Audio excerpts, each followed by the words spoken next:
que Adán y Eva pecaron. Génesis 3:15 es el primer evangelio. Y ahí, en medio del juicio que Dios estaba trayendo sobre Adán y Eva por haber desobedecido, ahí les dio la esperanza. Y pondré enemistad entre ti y la mujer, le dijo a la serpiente, entre tu simiente y su simiente. Tú la vas a herir en el calcañar, pero ella va a aplastarte la cabeza.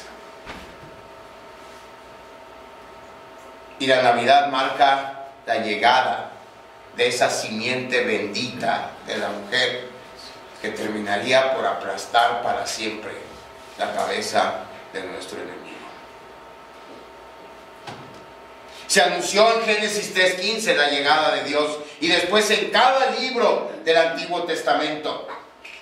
Por eso en Miqueas, cuando le toca a él profetizar sobre el Mesías, dice en el versículo 5, en el capítulo 5, versículo 2: pero tú, Belén Efrata, pequeña para estar entre las familias de Judá, de ti me saldrá el que será Señor en Israel. Y luego fíjense, dice, y sus salidas son desde el principio, desde los días de la eternidad.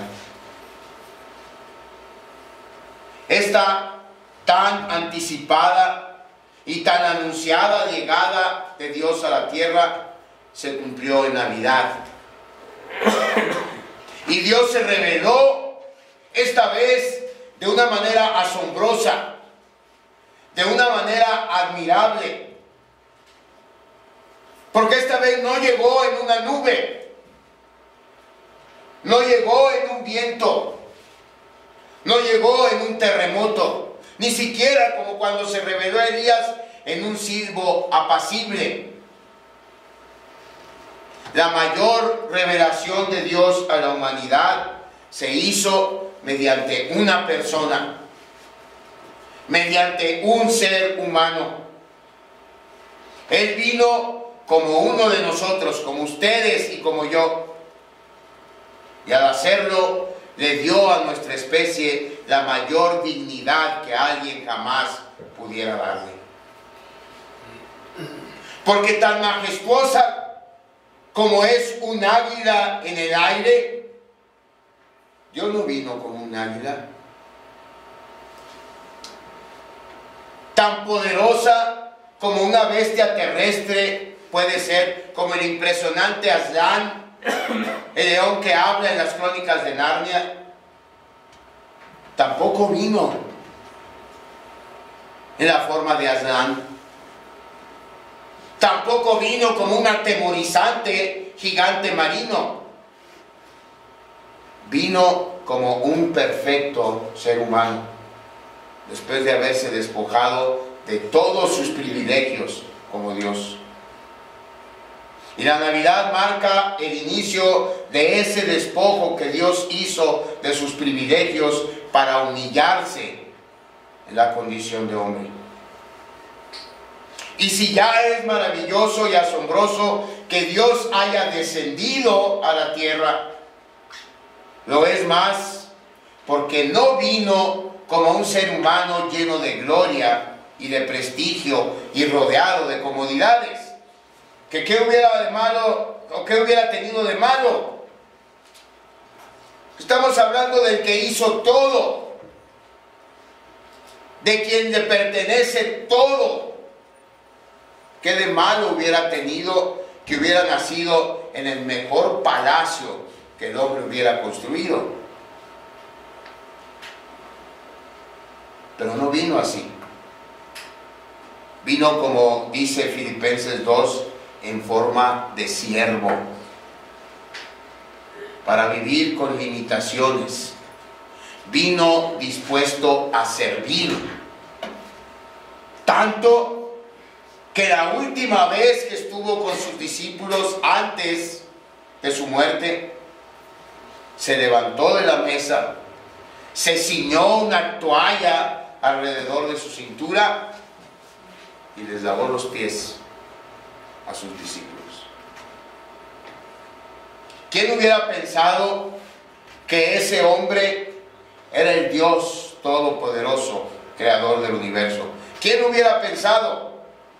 Sus discípulos, o al menos 3 de ellos, porque por unos breves momentos, en el monte de su transfiguración, Jacobo y Pedro y Juan pudieron captar solamente un destello de la gloria de Jesús.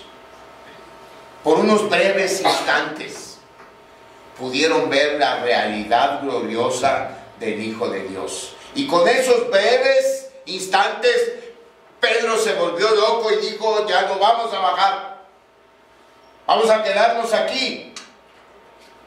Vamos a hacer una enramada para ti, otra para Elías y otra para Moisés, y aquí nos estamos. Con tan solo haber visto unos instantes la gloria de Dios. ¿Por qué? Porque dice Mateo 17:2, y se transfiguró delante de ellos, y resplandeció su rostro como el sol, y sus vestidos se hicieron blancos, ¿como qué? Como si los hubiera lavado con Ariel, como hace, no, como que dice como la luz,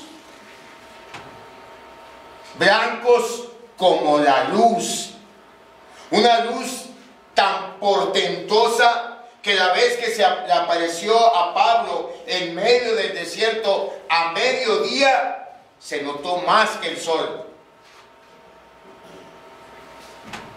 Eso fue lo que Jacobo y Pedro y Juan pudieron contemplar. Pero fue solo un momento. Porque en su cotidianidad, recorriendo los polvorosos caminos de Galilea, el Dios que descendió no hizo ningún alarde de la dignidad divina que poseía.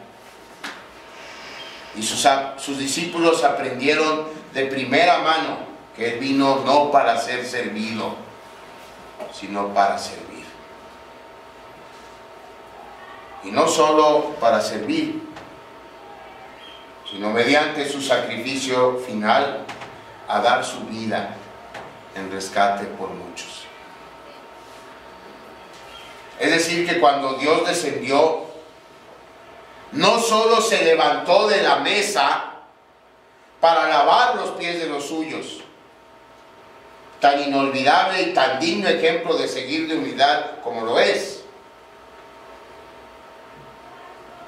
Pero Dios no se quedó en ese servicio para sus siervos, para sus hijos, para su pueblo.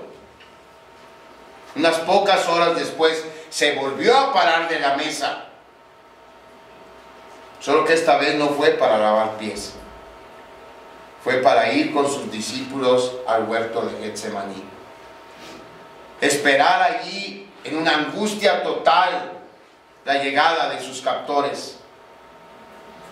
Y para luego caminar él solo por la vía dolorosa que le conduciría a esa muerte de cruz de la que habla Filipenses 2:8.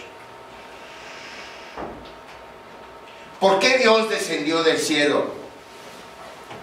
¿Por qué lo hizo en forma de siervo? ¿Por qué su obediencia hasta la muerte y muerte de cruz?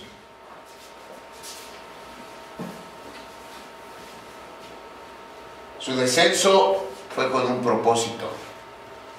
Su humildad fue en una misión. Su muerte no fue un accidente histórico, no fue el fallo más garrafal que la justicia humana haya tenido jamás.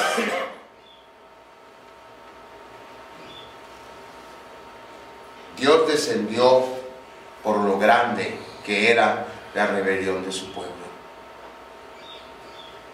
Estábamos tan apartados de Él. Estábamos tan desesperanzados sin Él. Estábamos en tan grande rebelión con Él,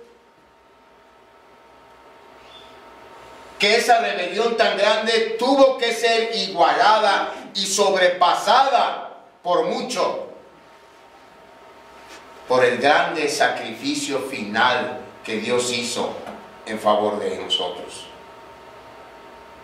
Su muerte por ese pueblo rebelde al que Jesús mostró su amor. Y no solo su amor, sino el amor de su Padre por los suyos. Por eso Romanos 5:8 dice que Dios muestra su amor para con nosotros y que siendo aún pecadores, Cristo murió por nosotros. Cuando Él estaba enseñando, Él les dijo a sus discípulos: nadie tiene mayor amor que este, que alguien ponga su vida por sus amigos. Y no estaba hablando de Él, porque Él no puso su vida por sus amigos. Él puso su vida por sus enemigos. Cuando Cristo murió en la cruz del Calvario, estábamos enemistados por Dios, y murió precisamente para terminar con esa enemistad. Y entonces sí volvernos amigos de Dios. Pero porque Él se mostró amigo. Porque Él nos amó primero. Porque Él entregó todo a causa de nosotros.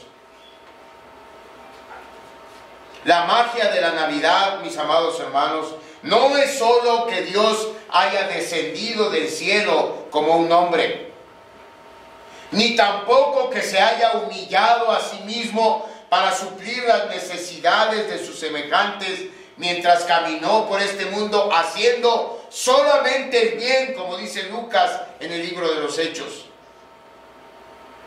Él dice: nosotros somos testigos de todas las cosas que hizo en Galilea y en Jerusalén. Pero tampoco esa es la gloria de la Navidad, todo ese bien que Jesús hizo. Ni siquiera su servicio por los demás hasta llegar al hecho de morir. La magia de la Navidad es que Él descendió e hizo todo lo demás para rescatarnos. Esa era su misión. A eso vino. Por eso primero se mostró como un ser humano, y luego se humilló viviendo con limitaciones, y luego sirvió a todos los demás, y luego ascendió a la cruz. Porque su misión era rescatarnos. Y no vino a ver si podía rescatarnos. Porque podía rescatarnos, por eso descendió. Eso quedó claro desde que el ángel le anunció a María que el Hijo de Dios iba a crecer en su vientre. Y el ángel Gabriel le dijo a María: llamará su nombre Jesús. ¿Por qué? Porque Él salvará a su pueblo de sus pecados. Dios descendió a la tierra en Navidad para rescatarnos de nuestros pecados y restaurarnos para finalmente poder cumplir el propósito para el cual fuimos creados.